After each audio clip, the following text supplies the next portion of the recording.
Dan pemirsa, lalu apa sebenarnya alasan Kapolri atas penangkapan para aktivis? Berikut kami putarkan kembali rapat kerja Kapolri dengan Komisi 3 DPR RI.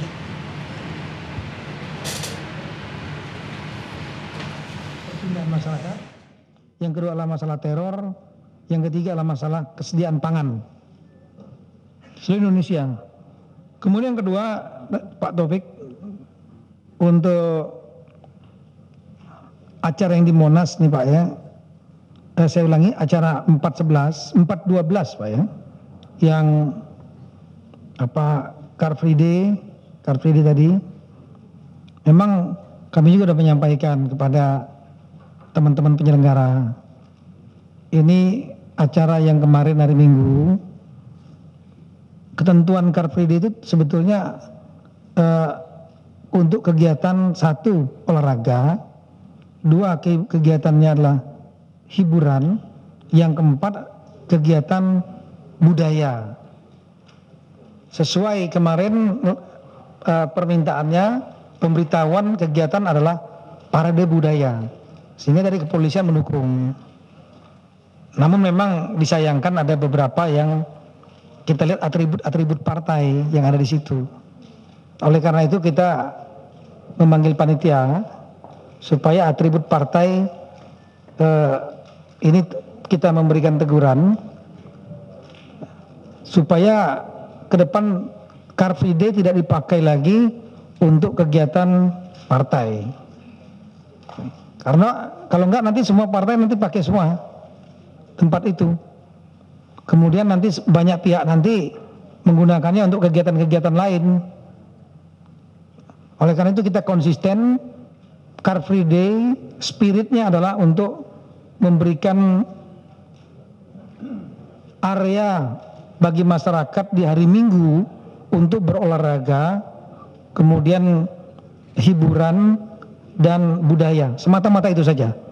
Jadi sekali lagi kita memberikan teguran kepada panitia, Pak. Kemudian yang di Monas untuk masalah 411 maupun yang 212, tadi saya sebenarnya sudah menjelaskan cukup panjang bahwa memang ada yang murni untuk kegiatan proses hukum, mendorong proses hukum kasus Ahok, tapi memang ada juga yang tadilah pendompleng-pendompleng yang sekarang sudah kita tangkap itu.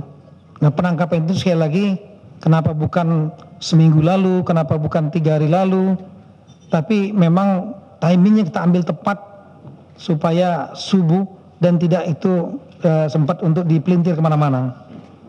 Kemudian kenapa di Monas, tadi saya sudah jelaskan juga, kita bukan mendorong mereka untuk melakukan kegiatan di Monas, tapi mengkanalisasi supaya mereka tidak melakukan di Jalan Tamrin dan Sudirman yang lebih sulit untuk dikontrol dan akan banyak problem kalau di sana. Sehingga Istiqlal mungkin gak muat yang kita sampaikan di Monas. Kemudian dari Polri sendiri melihat ada upaya-upaya inkonstitusional memanfaatkan massa tadi. Nah, oleh karena itu Polri prinsipnya kalau upaya-upaya untuk menyampaikan pendapat, kritik dan lain-lain melalui mekanisme yang ada termasuk ke DPR tidak pernah menghalangi dan tidak menjadi masalah.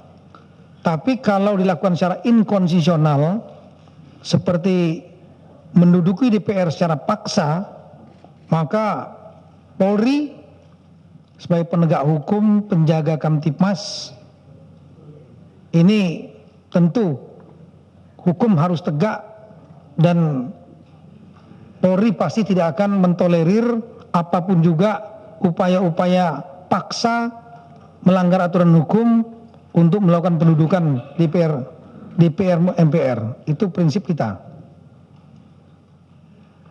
Kemudian yang berikutnya Pak Asrul.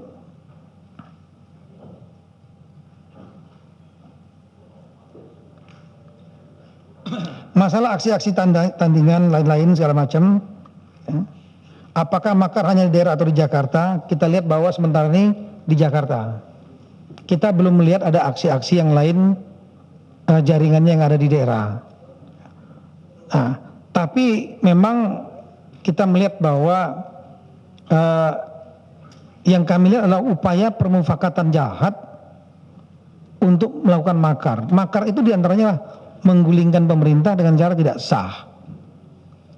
Cara menduduki DPR paksa dan kemudian melakukan langkah-langkah lain, pemaksaan, itu adalah upaya-upaya tidak sah yang di dalam pasal 107 dapat dikatakan permufakatan jahat untuk melakukan makar. Jadi makar itu tidak harus dengan cara menggunakan kekuatan bersenjata, tembak-tembakan lain, bukan. Kita silakan sama-sama kita pelajari dalam KUHP upaya untuk menggulingkan pemerintahan yang sah secara inkonstitusional, apalagi kalau sudah ada perbuatan pelaksanaannya, rapat dan kemudian sudah mau mengambil alih massa. Nah, itu sudah menurut kami upaya permufakatan jahat untuk melakukan makar, dan itu pelanggaran hukum. Dan itu terus kita proses meskipun ada yang kita tidak tahan. Kemudian di Jakarta ya memang karena memang tempat ini adalah pusat politik. Simbol politiknya adalah kalau untuk pemerintah adalah istana, maka simbol politik untuk para kongresmen, para senator adalah di DPR. Itu. Jadi kalau mereka mengambil alih DPRD, mengambil alih kantor gubernur, nggak ada manfaatnya, bukan makar. Kemudian apakah situasi ini jangan sampai ada lagi aksi-aksi berikutnya, 12 aksi yang terakhir. Maunya kita juga begitu, inginnya kita begitu. Tapi kalau kita melihat bahwa tuntutan dari para pengunjuk rasa itu adalah tagnya mereka adalah penjarakan Ahok, maka tentu saya kira mereka nanti akan mengikuti betul kasus yang ada di pengadilan dan tidak menutup kemungkinan nanti akan ada unjuk rasa lagi di pengadilan. Ya, nanti tugas daripada polisi mengamankan.